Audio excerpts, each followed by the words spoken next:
Hello students. Students, in this lecture we are going to discuss about the UPSC Mains 2023। कैसे अपना जो score है उसे हम इम्प्रूव करें UPSC Mains 2023 के अंदर लास्ट 1 मंथ के अंदर। तो उन सब जो 4-5 इम्पोर्टेंट जो टॉपिक्स हैं या जो स्टेप्स हैं उनके बारे में हम डिस्कस करेंगे इस लेक्चर के अंदर, जो आपको फॉलो करनी चाहिए जिससे कि आपका जो स्कोर है वो यहाँ पे इम्प्रूव हो सके। स्टूडेंट्स, मेंस के स्कोर की इम्पोर्टेंस आपको पता होगी कि मेंस का स्कोर है वो एक इम्पोर्टेंट रोल प्ले करता है।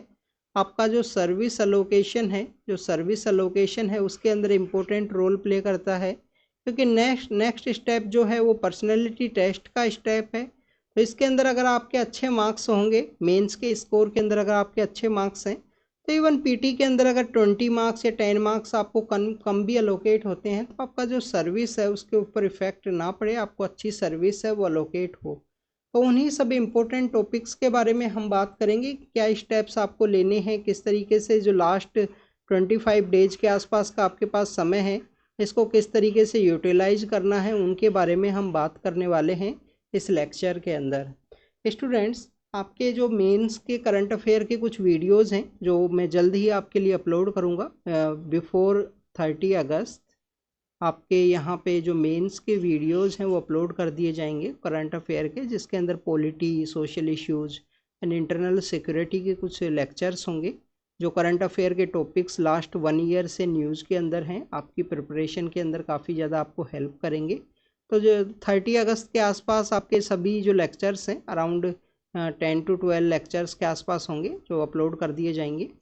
स्टूडेंट्स, यहाँ पे हम बात करेंगे कि आपको मेंस के अंदर कैसे आपको अपना जो स्कोर है उसको आपको इम्प्रूव कर सकते हो। तो सबसे पहले आप देखिए कि आपको जो इम्पोर्टेंट है इस मेंस के अंदर वो है राइटिंग प्रैक्टिस। राइटिंग प्रैक्टिस सबसे ज़्यादा इम्पोर्टेंट है। तो आपको राइटिंग के लिए एक आप जो भी आपने टेस्ट सीरीज़ ज्वाइन की है, किसी भी इंस्टीट्यूशन की जो टेस्ट सीरीज आपने ज्वाइन की है, तो आप मैक्सिमम टेस्ट सीरीज़ को कोशिश कीजिए कि जो 5 सितंबर है, जो 5 सितंबर का जो डे है उससे पहले सभी टेस्ट कंप्लीट कीजिए। काफ़ी सारे स्टूडेंट्स इस तरीके से होते हैं कि अपनी जो फ्लेक्सिबल टेस्ट सीरीज आपको यूपीएससी के इंस्टीट्यूशंस की देखने के लिए मिलती हैं, और वो यहाँ पे कोशिश करेंगे कि लास्ट टाइम में मैं जो टेस्ट सीरीज है उनको लिखूँगा, और वो इस तरीके से उसे एक कम्प्लीटली ट्रैप के अंदर फंस जाएंगे। तो आप अपना जो टेस्ट सीरीज़ है उसको लिखना स्टार्ट कीजिए, हर अल्टरनेटिव डेज के ऊपर टेस्ट सीरीज़ को लिखिए, क्योंकि इससे आपका जो राइटिंग प्रैक्टिस है उसके अंदर हेल्प मिलेगी। राइटिंग जो प्रैक्टिस है उसके अंदर आपको हेल्प मिलेगी। और स्टूडेंट्स, राइटिंग प्रैक्टिस कैसे इंपॉर्टेंट रोल प्ले करती है उसके बारे में अगर हम डिस्कस करें तो आप देखिए कि राइटिंग प्रैक्टिस आपको यहाँ पे इम्पोर्टेंट रोल इस तरीके से करती है कि अगर आपने सपोज कीजिए 20 क्वेश्चंस जीएस के अंदर हैं, अभी तो प्रेजेंटली 20 पूछे जाते हैं, हो सकता है यूपीएससी कब इस पैटर्न को चेंज कर दे, कोई पता नहीं। आप मेंस लिखने जाओ, हो सकता है आपसे 30 क्वेश्चंस वहाँ पे पूछ लिए जाएं आपको। तो अभी प्रेजेंटली जो 20 क्वेश्चन जीएस के अंदर आपको देखने के लिए मिलते हैं, तो 20 क्वेश्चंस के अंदर आप देखिए कि अगर आप अराउंड आपने 10 क्वेश्चंस अच्छे से आपने क्वालिटी आंसर्स डिलीवर किए हैं, 5 क्वेश्चंस आपने नॉन एवरेज टाइप जो यहाँ पे हैं, एवरेज टाइप जो क्वेश्चंस हैं उनकी राइटिंग प्रैक्टिस की है, और 5 क्वेश्चंस आपको सपोज कीजिए कि आपको जो भी नहीं आता है या आता भी है और उसके बाद में अगर आप डिलीवर नहीं कर पाए, तो यहाँ पे आपके जो हर क्वेश्चन के अंदर अगर आपको 2 मार्क्स भी अलोकेट होते हैं तो 10 मार्क्स आपका यहाँ पे लॉस आपको देखने के लिए मिलेगा। और एक पेपर के अंदर ऐसे 10 हैं, तो अगर हम 4 पेपर से अगर इस 10 को मल्टीप्लाई किए तो आप देखिए कि 40 क्वेश्चन आपको जीएस के अंदर यहाँ पे 40 मार्क्स का लॉस होगा। तो मैक्सिमम आपका जो यहाँ पे राइटिंग प्रैक्टिस का एक अल्टीमेट मोटिव यही है कि आपका जो 20 क्वेश्चंस हैं उसको ज़रूर आपको यहाँ पे राइट करना है, उसको लिखना है। कोशिश कीजिए कि आप अगर राइटिंग प्रैक्टिस करोगे तो आपकी जो 20 क्वेश्चंस लिखने की जो आदत है, जो प्रैक्टिस है, वो आपकी इम्प्रूव होगी कि 3 आवर्स के अंदर हमको यहाँ पे जो 20 क्वेश्चंस हैं वो लिखने हैं। पेपर कंप्लीट करना आपका मोटिव होना चाहिए। अब आप यहाँ पे अगर हम राइटिंग प्रैक्टिस की बात करें, हमने सबसे पहले बात की कि आप अपनी जो टेस्ट सीरीज़ है उन्हें कंप्लीट करना है। आपका जिस भी इंस्टीट्यूशंस के आपने टेस्ट सीरीज़ लगाई हैं उसको आपको कंप्लीट करना है। नेक्स्ट आप देखिए कि आपने अगर सपोज कीजिए टेस्ट सीरीज़ लगाई भी हैं, उसके बाद में आपको अब रेगुलरली हर दिन एवरी डे आपको यहाँ पे राइटिंग प्रैक्टिस करनी है। अब राइटिंग प्रैक्टिस हो सकता है कि आप जिस दिन टेस्ट ना लिखने जाओ किसी भी इंस्टीट्यूशन के अंदर, तो आपको लगता हो कि आज राइटिंग प्रैक्टिस किस तरीके से करूं, तो आप अगर 3 आवर्स पॉसिबल नहीं है आपके लिए किसी दिन राइटिंग प्रैक्टिस करना, तो आप 1 आवर का जो स्लॉट है वो अपने आप को अलोकेट कीजिए। 1 आवर के जो 3 स्लॉट हैं वो जो आप ज़रूर बनाइए। एक स्लॉट के अंदर आप मॉर्निंग के अंदर आंसर लिखिए, जो मॉर्निंग का जो समय है, स्पेशल जो 9 के आसपास का जो समय है उसके अंदर आप आंसर्स लिखिए डेली आप।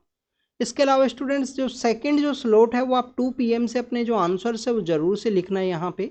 उसके बिहाइंड का रीज़न ये है, काफ़ी सारे स्टूडेंट्स ऐसे होते हैं लंच के बाद में उनको थोड़ी देर के लिए नैप लेने का या सोने की जो आदत है, तो आप 2 बजे के आसपास आपका पेपर होगा। जब आपका सेकंड जो पेपर है वो 2 बजे आपका पेपर होगा, तो उस पेपर के अंदर आपको किस तरीके से आप बेटर परफॉर्म करें जो 1 आवर है उसके अंदर में, तो उसके लिए आप 2 बजे आपका जो आंसर राइटिंग का जो शेड्यूल है उसे ज़रूर से रखना। और थर्ड अगर हम बात करें, थर्ड आप अपने अकॉर्डिंग यहाँ पे जो शेड्यूल है वो रख सकते हो इवनिंग में जब भी, या नाइट के समय जब भी आपको लगे। अपने किसी फ्रेंड, अपने किसी टीचर या किसी मेंटर के थ्रू इनको रिव्यू करवाना। ऐसा ही नहीं है कि कम्प्लीटली खुद ही आपने देख लिया, किसी से रिव्यू नहीं करवाया। इनको बार बार रिव्यू करवाइए। जो भी आपको यहाँ पे सजेशंस मिलते हैं कि आपको एग्जाम्पल्स लिखने हैं, कोट अच्छे से करना है, या आपको जो डाटा है वो आपका रॉन्ग है, तो उनको यहाँ पे इम्प्रूव करने की कोशिश कीजिए। ये आपका यहाँ पे मेन मोटिव होना चाहिए राइटिंग प्रैक्टिस सेक्शन का। अब ये राइटिंग प्रैक्टिस की बात थी कि राइटिंग प्रैक्टिस में हमें क्या करना है। एक तो पेपर कंप्लीट करने के ऊपर ध्यान रखना है, उसके लिए हमको राइटिंग प्रैक्टिस करनी है। जो भी आपकी टेस्ट सीरीज हैं जिस भी इंस्टीट्यूशंस की, उनको कंप्लीट करना है। 5 सितंबर से पहले सभी टेस्ट को लगाइए। अगर आपके पास आपने टेस्ट सीरीज नहीं लगाई हैं, आपका फ्री भी टाइम है, तो किसी भी यहाँ पे इंस्टीट्यूशंस की जो आंसर जो पेपर्स हैं, जो टेस्ट सीरीज हैं वो मार्केट के अंदर मिलती हैं, तो उनके क्वेश्चंस को लीजिए। 1 आवर के अंदर 8 क्वेश्चंस का प्रैक्टिस जरूर कीजिए कि 1 आवर के अंदर 7 to 8 क्वेश्चंस आप यहाँ पे लिखना आपको आना चाहिए। तो ये तो आपका राइटिंग प्रैक्टिस का बात हुआ। अब कौन कौन से सब्जेक्ट्स के ऊपर ध्यान देना है उसके बारे में यहाँ पे हम डिस्कस करेंगे कि कौन कौन से जो सब्जेक्ट्स हैं उनको हम यहाँ पे अच्छे से जो मार्क्स इम्प्रूव करने में आपको हेल्प करेंगे। तो स्टूडेंट्स, राइटिंग प्रैक्टिस के बाद में जो सेकंड इम्पोर्टेंट रोल प्ले करता है वो करता है आपका ऑप्शनल। अब ये ऑप्शनल की बात यहाँ पे क्यों की है, आप देखिए कि ऑप्शनल के अंदर आपके चांसेज हैं आपका जो मार्क्स हैं उनको इम्प्रूव करने के ज़्यादा। ऑप्शनल के अंदर आप अपने जो मार्क्स हैं उसको अच्छे से इम्प्रूव कर सकते हो। जैसे कि आप सपोज कीजिए आपने 250 का मार्क्स आप स्कोर करते हो ऑप्शनल के अंदर, तो इन 250 को 270 या 280 के आसपास जो स्कोर है वो इम्प्रूव करना ईजी है। अब वो ईजी कैसे है स्टूडेंट्स, आपको यहाँ पे ध्यान देना है। आपके जो भी ऑप्शनल है, सपोज कीजिए आपका ऑप्शनल है ज्योग्राफी, तो आपके जो ज्योग्राफर्स हैं उनके द्वारा जो बुक लिखी गई हैं वो सब आपके आंसर्स के अंदर होनी चाहिए, उनकी थ्योरीज होनी चाहिए। इस तरीके से आपको जो अपना स्कोर है वो कम्प्लीटली स्ट्रक्चर वे में, जो फ्लो चार्ट है, फ्लो चार्ट का भी यहाँ पे प्रैक्टिस करना है, डाटा भी होना चाहिए, एग्जाम्पल भी होना चाहिए, कमेटी का नाम भी होना चाहिए, और ऑप्टिमिस्टिक आपका यहाँ पे कंक्लूजन भी होना चाहिए। इस तरीके से आप प्रैक्टिस करोगे और आपको ऑप्शनल के अंदर इम्प्रूव करने के जो चांसेज हैं वो ज़्यादा हैं as compared to the GS.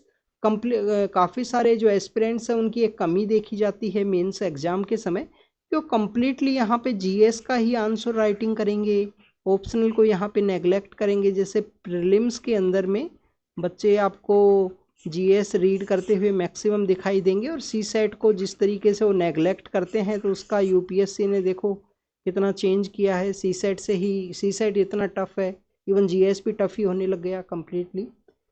तो स्टूडेंट्स, ये आपका है कि सेकंड आप अपना ऑप्शनल के ऊपर ध्यान दीजिए। जीएस का पेपर्स का ज़रूर से प्रैक्टिस कीजिए। 1 आवर का जो 3 स्लॉट हमने बनाए थे, 1 आवर जो है आप जीएस के पेपर्स का जो प्रैक्टिस के लिए दीजिए, 1 आवर आपका जो ऑप्शनल है उसके लिए आपको देना है, और 1 आवर आप अपने अकॉर्डिंग जिस भी सब्जेक्ट के अंदर आपका लैकिंग है, जीएस सेकंड है, जीएस 4 है या ऐसे के अंदर, तो वहाँ पे आपको करना है।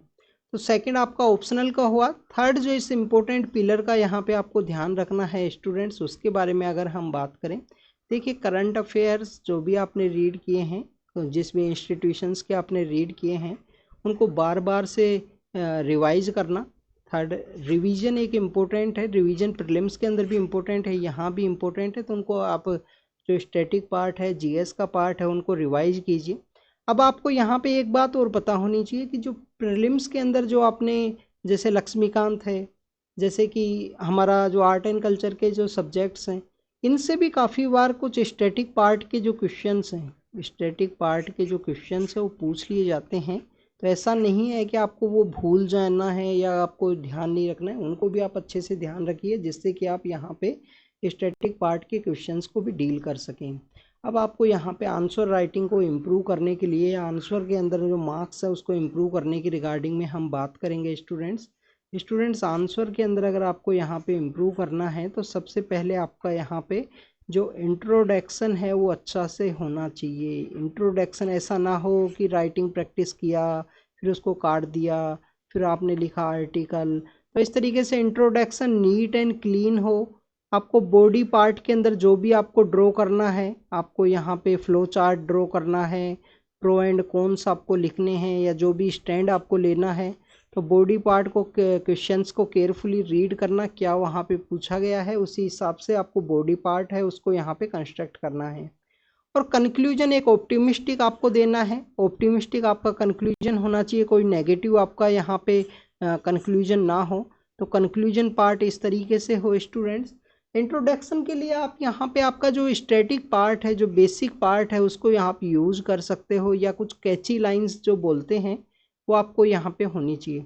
अब इसके लिए अगर आपने प्रैक्टिस नहीं किया है ऑलरेडी लास्ट 2 मंथ के अंदर या पहले उससे पहले प्रीलिम्स से पहले, तो आप अब लास्ट समय में इसको किस तरीके से इम्प्रूव कर सको, तो मैक्सिमम कोशिश कीजिए कि इंट्रोडक्शन के अंदर, मैक्सिमम कोशिश करना कि इंट्रोडक्शन के अंदर आप शॉर्ट एंड सिंपल वे में यहाँ पे लिख सको इंट्रोडक्शन, तो वो आपके लिए ज़्यादा इम्पोर्टेंट रहेगा रेदर देन द आप यहाँ पे कुछ लाइंस को अब लास्ट समय याद करने के लिए जाओगे और आप यहाँ पे इम्प्रूव ना कर सके या हो सकता है एग्जाम के अंदर भूल गए। तो इतना तो समय है नहीं, एक क्वेश्चन को आपको देखना है और देखते ही उसका आंसर है वो वहाँ पे कम्प्लीटली लिखना है। चाहे वो इलेक्शन कमीशन का हो तो आपको पता होना चाहिए कि article 324 defines there should be a election commission to conduct free and fair elections. तो ये यहाँ पे हुआ स्टूडेंट्स इंट्रोडक्शन की बात। नेक्स्ट अगर हम बात करें बॉडी पार्ट की, अब बॉडी पार्ट आपका बेसिकली प्रेजेंटेशन का पार्ट है स्टूडेंट्स। जितना बेटर आपका प्रेजेंटेशन होगा उतने ही आपके जो मार्क्स हैं वो इम्प्रूव करने के जो चांसेज हैं वो यहाँ पे होंगे। तो आपका जो बॉडी पार्ट है उसको आप लास्ट 1 मंथ के अंदर इम्प्रूव कर सकते हो। आप फ्लो चार्ट का मैक्सिमम यूज कीजिए, फ्लो चार्ट हो आपके पास में, आपके पास एग्जाम्पल्स ज़रूर से होने चाहिए आपके आंसर के अंदर में, आपके पास में एक डाटा भी होना चाहिए, प्रॉपर आपका डाटा है। अगर आप पॉइंट फॉर्मेट के अंदर लिखते हैं तो आपके पास प्रॉपर पॉइंट्स होने चाहिए। यहाँ पे सपोज कीजिए कोई क्वेश्चन है सेंटर स्टेट रिलेशन का, तो 2 पॉइंट अगर आपको यहाँ पे पॉजिटिव वे में देने हैं तो आपको पता होना चाहिए, नेगेटिव क्या लिखने हैं वो पॉइंट्स आपको पता होना चाहिए अच्छे से। तो इस तरीके से स्टूडेंट्स आपको प्रैक्टिस करना है। ये आंसर राइटिंग की प्रैक्टिस की बात है कि बॉडी पार्ट के अंदर आपको फ्लो चार्ट का आप प्रैक्टिस कर सकते हो। इंट्रोडक्शन तो बेसिकली अगर आपको नहीं है तो आप कम्प्लीटली स्टैटिक पार्ट या शॉर्ट एंड सिंपल वे में उसको लिखना, क्वेश्चंस के थ्रू भी आप एड्रेस कर सकते हो कि क्वेश्चन के अंदर क्या पूछा गया है उसी के बेसिस पे। अब यहाँ पे अगर हम बात करें, ये हमने बॉडी पार्ट के ऊपर लिखा, अब हम बात करेंगे कंक्लूजन की। स्टूडेंट्स कंक्लूजन के अंदर अगर हम बात करें, कंक्लूजन वो सेक्शन है जिसके अंदर आपको ऑप्टिमिस्टिक जो है, जो आपका पॉजिटिविटी है वो शो करनी है। अब ये पॉजिटिविटी किस तरीके से शो करोगे आप, यहाँ पे एक तो आपको SDG जो गोल्स हैं वो याद होने चाहिए। गोल्स को आप कोट कर सकते हो कि इंडिया का ये टारगेट है, इंडिया इस तरीके से अचीव कर रही है, completely on the path to achieve the remove the poverty. इस जो भी SDG यहाँ पे है आपको याद होना चाहिए कि 2030 तक हमें ये टारगेट है वो अचीव करना है।